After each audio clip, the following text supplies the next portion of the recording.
Esther was a young Jewish woman. She was born into a broken family. She was a minority in an oppressive society. The odds were against her right from the start. But almost overnight, Esther went from rags to riches, from poverty to the palace.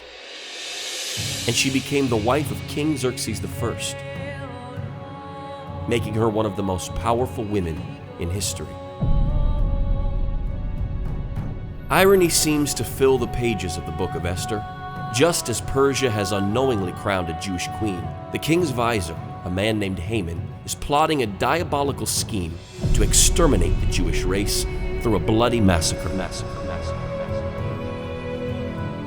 There is only one Jew in the land who is in a position to intervene on behalf of her people.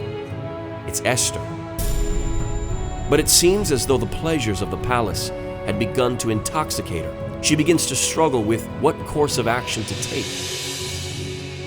As Esther looked around at the beautiful palace that was now her home, with its luxuries, pleasures, conveniences, and the wealth she had come to enjoy, it must have been difficult for her to imagine throwing it all away in some misguided attempt at heroism. She knew that taking this matter to the king would force her to risk everything she had, including her very life. Perhaps a more subtle approach would be best. Maybe she should just lie low for a while and wait to see how things would play out. Perhaps at some point she would have an opportunity to put in a good word for the Jews without jeopardizing herself. After all, what good would she be to anyone if she were dead? But Mordecai, Esther's cousin, sensing her internal struggle, sent her this message: "Do not flatter yourself that you shall escape in the king's palace any more than all the other Jews.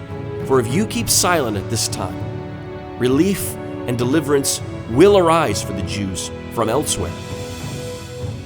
But you and your father's house will perish. And who knows but that you have come to the kingdom for such a time as this."